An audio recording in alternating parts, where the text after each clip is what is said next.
11s, have we? So we're still waiting to find out when year 11s are effectively leaving. So schools are stuck in a little bit of limbo, really, going, well, what do we do with them? And Okay, Joe, we're now ready to go live.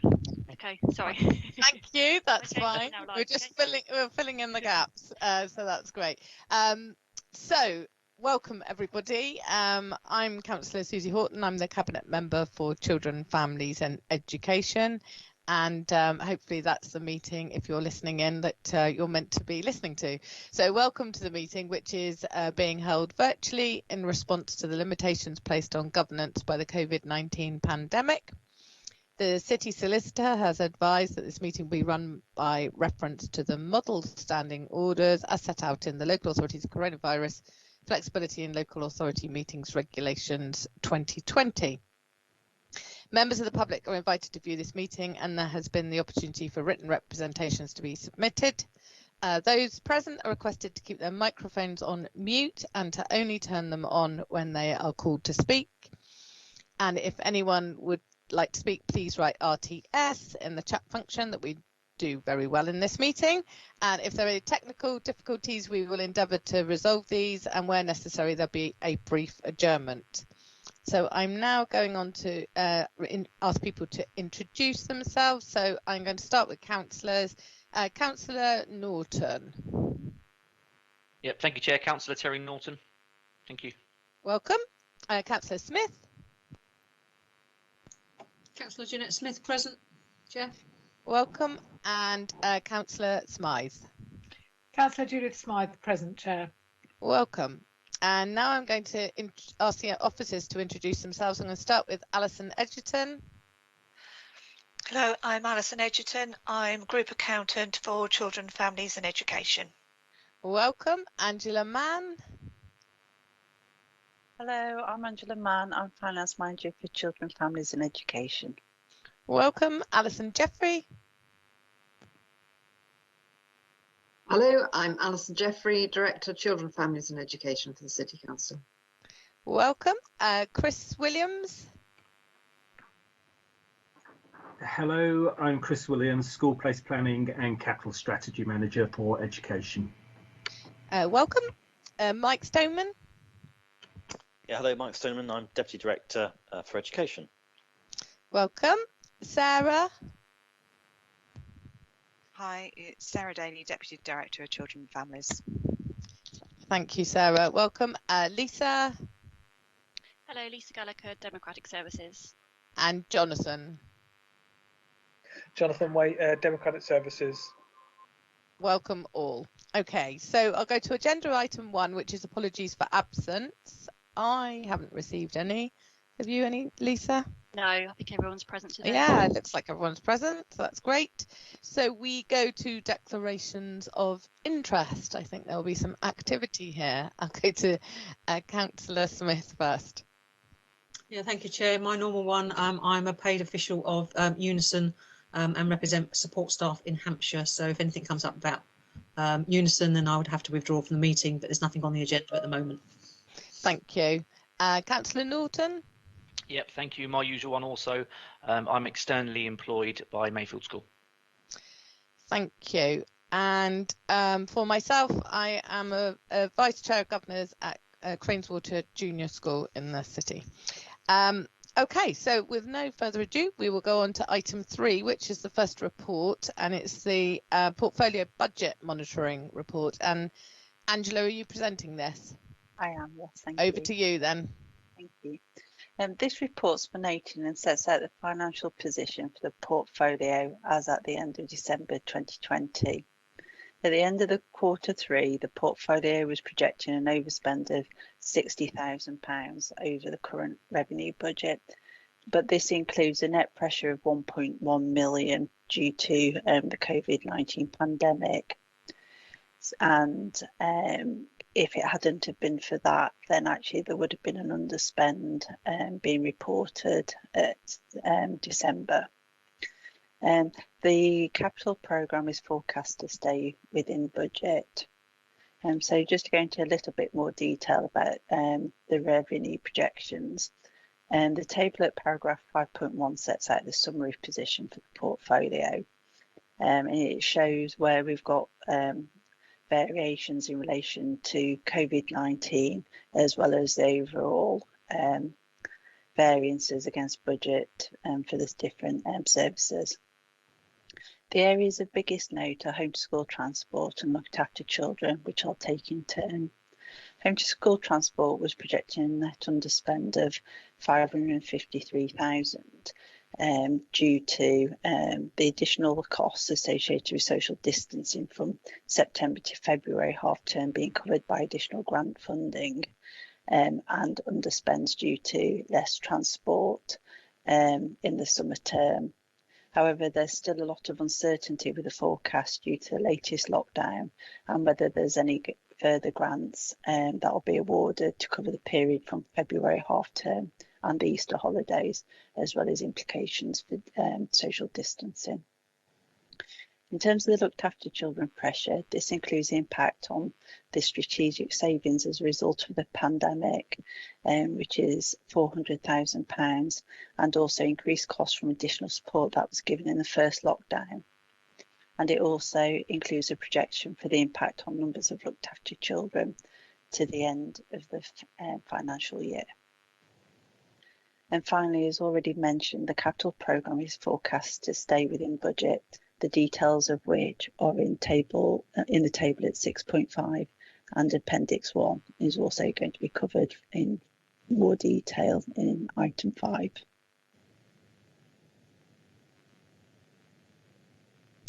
Thank you, Angela. Has anyone got any questions or any requests for clarification, or is that quite straightforward? Looks, Councillor Smythe, sorry.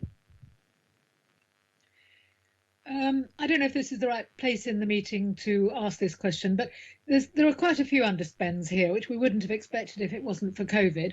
Obviously, we're going to be getting some COVID government money back to compensate for that. But how much evidence do we have that in the absence of our services that couldn't be delivered because of COVID, that families and children have suffered?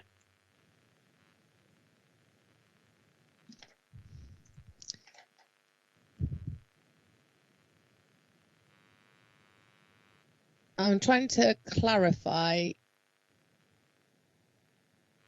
the evidence. Sorry, I'm trying to clarify the so the underspend.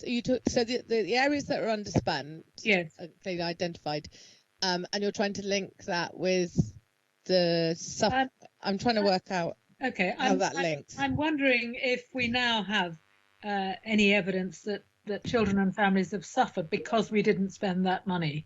And we weren't able to. Angela, do you want to come back in? It may be difficult to give an estimate. Yeah. I mean, Alison might want to comment on the services that were delivered, but the underspends are actually, so a big area of underspend, as I've already mentioned, £500,000 was home to school transport, and the pupils weren't going to school. So that was an area where we've saved. I'm more concerned about paragraphs 5.7 and 5.8 and 5.9, which is family safeguarding, and looked after children. That's an overspend. So it's the family safeguarding really that I'm concerned about. Just to highlight, in terms of the looked after children, the underspend was mainly due to the additional grant income that we received during the year that we hadn't budgeted for.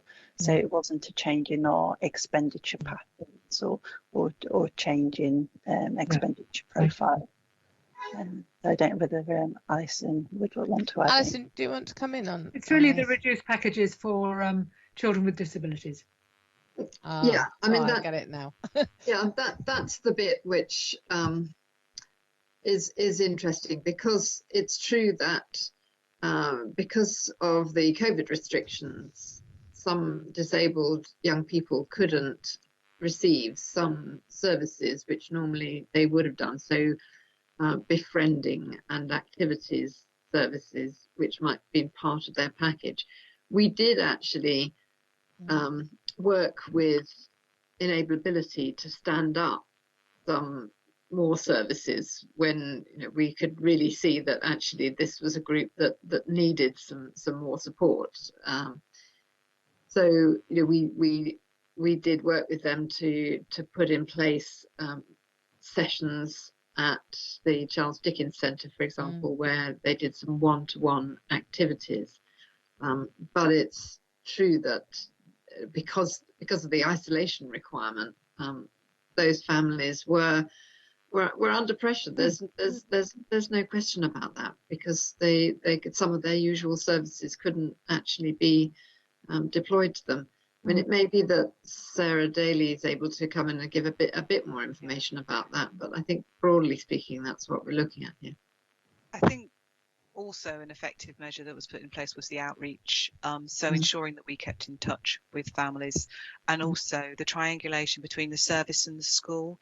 So obviously those most vulnerable children were also very close in touch with our local schools at Mary Rose as well. So I think there was a really good kind of support system in place to make sure that we really were identifying the families who were wobbling the most and able to reach out to them. And that continues now, and I think linking in with Beachside as well. So that connectivity, that communication, I think was very strong throughout all of the lockdowns that we experienced, and is maintaining now to ensure that those families most in need are identified. As Alison said, undoubtedly some of them have really experienced isolation more than anything throughout this period. Okay, thank you. Councillor Norton. Thank you. Just a quick one from me around the homeschool transport stuff, really. So in terms of that service, were we in any way responsible for furloughing of their staff or any of that? And secondly, are we finding that those providers are still available? Now that children are back at school, have we managed to get back into a smooth service, or are we struggling to find that gaps in that service, I guess is what I'm saying. Mike, do you want to come in on that? Yeah, in terms of the providers, no, we're okay.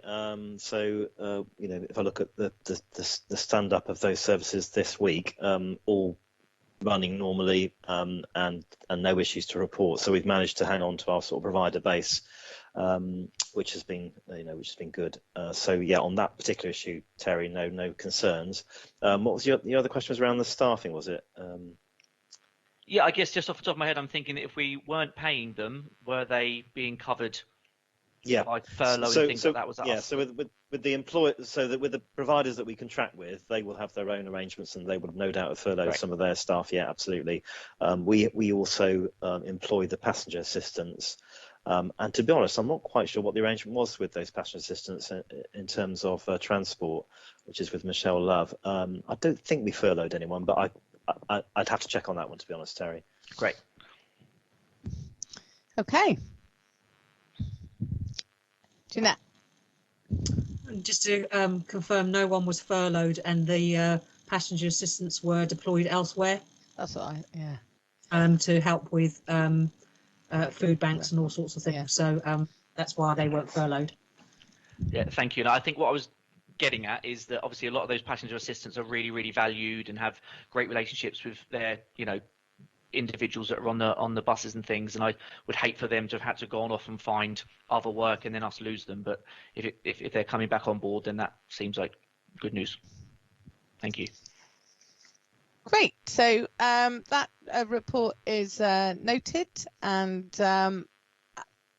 the capital budget positions as at the end of December 2020, together with the variance and pressure explanations.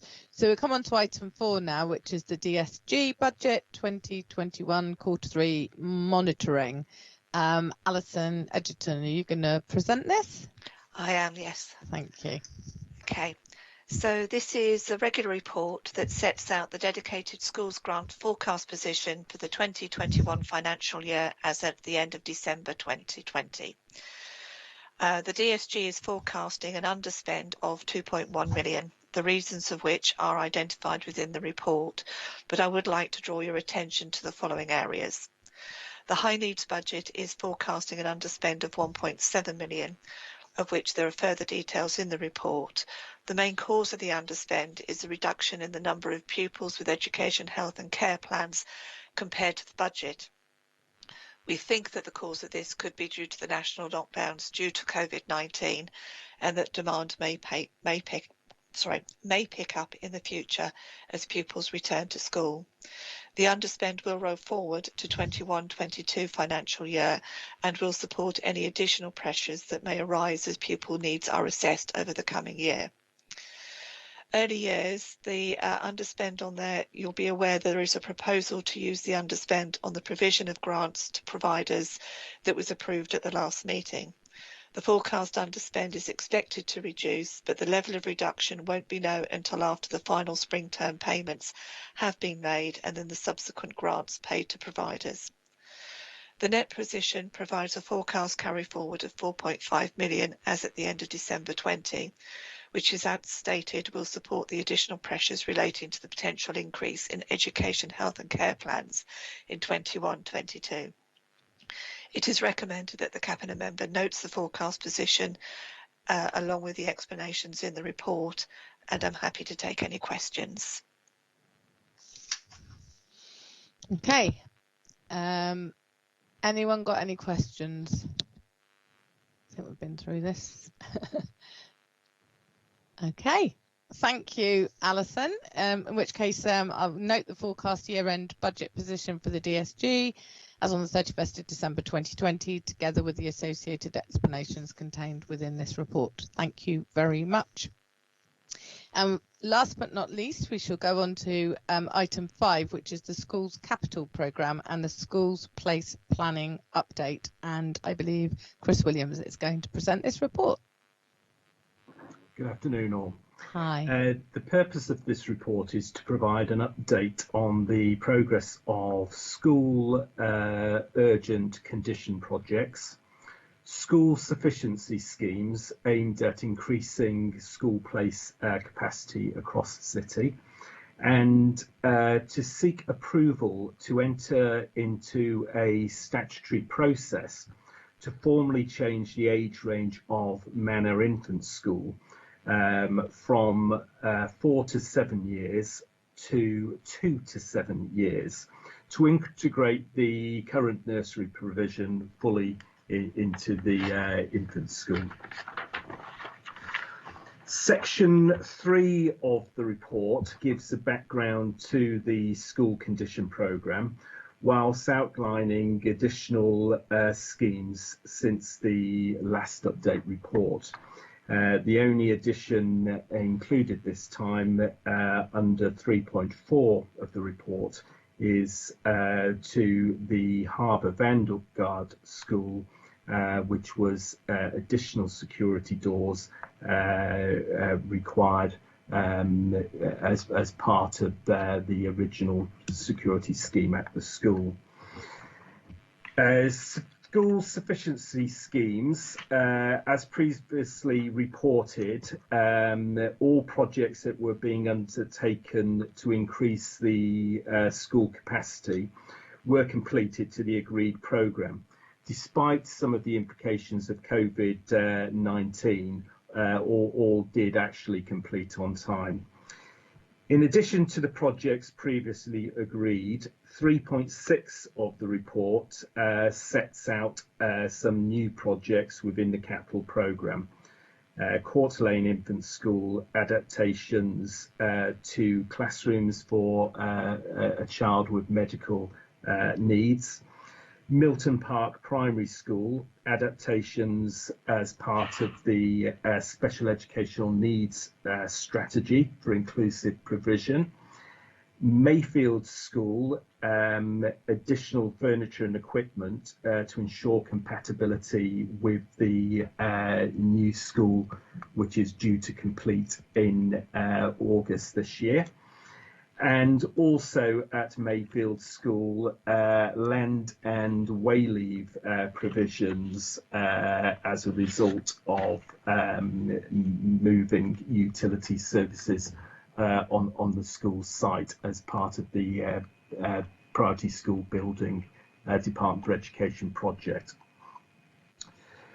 3.7 of the report outlines design work which is currently underway to provide special educational needs places at both Cliffdale Primary Academy and a pre-Wimmering provision at the Harbour at Tipner School. The Wimmering project is currently scheduled for completion in September 2022. Pre-Wimmering places will be therefore available from September 21. 3.8 of the report, following full council meeting in February, outlines design work which is currently commencing on projects identified in the table shown in 3.8. Although final costs are yet to be known on the projects named within this table, the intention is to fund these works from within the existing funding available, along with the new allocation identified in February's council meeting. Timing will be critical for some of these projects, as we do want to get some in place for September, and can be achieved using our term contractors which work across the city. 3.9 of the report outlines the Manor Infant School proposal. Manor Infant School currently have a preschool provision which is run and managed by the governors as a separate provision under the governing body's community powers. The governing body have approached the council with a request to formally change the age range of the school from its existing 4 to 7 year old provision to 2 to 7 years, to integrate the current nursery provision fully into the school. This will enable the school to use school systems much better to track the progress of pupils throughout their time at the school. The council is required to undertake a statutory process for any statutory changes required to a school, and the statutory process is outlined in the table shown in 3.11 of this report. The report in section 5 identifies that there is no negative impact on any of the equality and diversity, community and safety or regeneration and environment issues. And in fact, normally the projects identified within the capital programme normally improve significantly access for all equality groups. The legal implications identified in section 6 of the report highlights that the recommendations contained in the report are in compliance with the legislation and statutory guidance applicable to capital schemes. Section 7 of the report highlights financial comments, and financial monitoring of the capital programme is reported within the quarterly budget monitoring report. The additional condition projects and sufficiency projects identified can be met within the existing budgets for those schemes. The change of age range at Manor Infant School will not change the revenue funding received by the council. Thank you. Thank you very much, Chris, for that report. Councillor Smythe. I've just got a couple of questions, Chair. The first one is in regard to paragraph 3.6, Court Lane Infant School adaptations to a classroom for medical purposes, £15,000. As the child moves up through the class, will this have to be done every single year? Chris, you're on mute. I don't think that is the case, though, is it? Yeah. Sorry, the famous mute button. Sorry about that. No, the provisions for the child at Court Lane Infant School, at the moment the child is in year 1. So the provision is being made to the year one area. The £15,000 actually covers the life of the adaptations required as the child progresses through the school. So there is the phase 2 for this scheme, which will come into a year 2 area, which is at the other side of the school. The young man's parents have been fully involved with the adaptations required and see it as a great benefit, actually. So I think it will be a very, very worthwhile scheme. So will £15,000 be needed every year till the child leaves the school, or no? No, that covers his life in Court Lane Infant School. Good, now. Good. Now, my second question is about the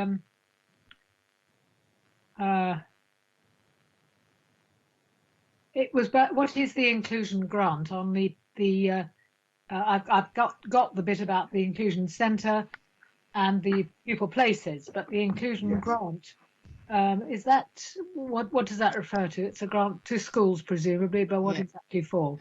And that's on between paragraph 3.8 and 3.9.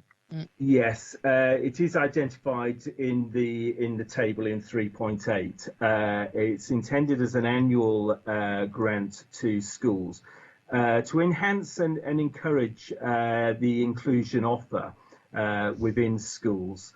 So it might be adaptations for either certain pupils, but it will be adaptations made which complement the school's accessibility strategies to make a real difference to inclusion for not just the odd pupil, but actually for all pupils throughout the life of the school.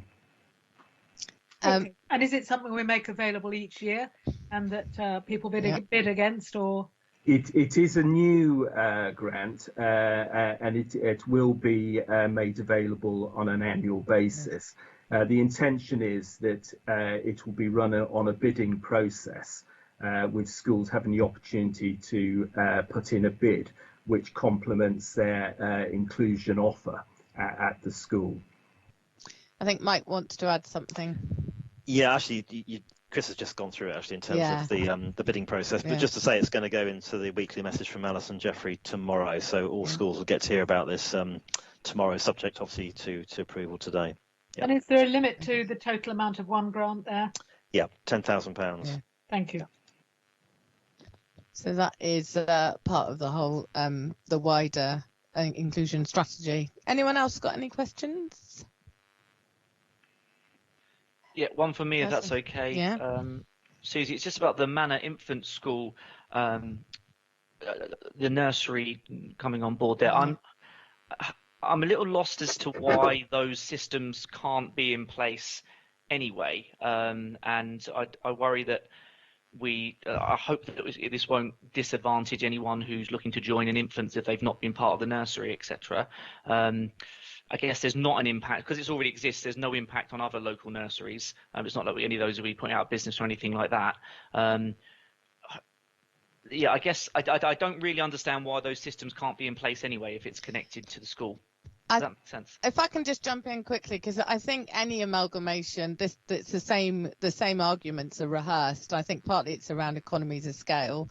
I also think it is around that kind of identity of being a through school, and so being part of that same thing. I completely take on board what you're saying, and actually, some people believe that there's better in having a separate identity, but I think as long as I think you make a point well there about places, as long as there's not, that doesn't create issue, but I don't think it does. And I genuinely think it is around that amalgamation argument of continuity and transitions, all the issues around transitions. If Chris knows anything different, please jump in. No, very much, Councillor Horton. You may recall a number of very similar changes in statutory process over the years, where a number of schools have also changed their age range of nurseries. and it seems to help quite significantly with the operation of the school as well. So it's not an unusual situation. Good, great, thank you. Anyone else?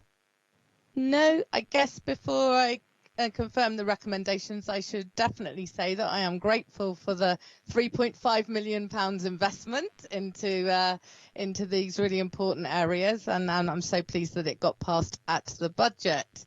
So on that note, I will recommend that note the progress of the school modernisation urgent conditions projects, the secondary school sufficiency projects, and the special school sufficiency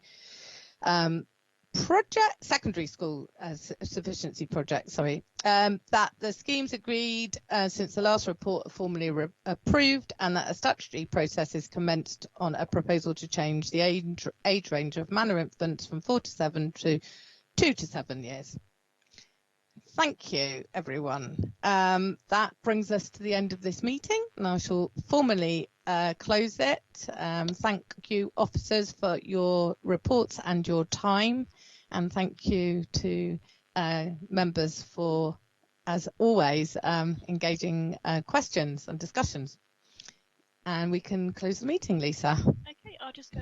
Thank you very much, Chair. Thank you. Thank you. Thank you.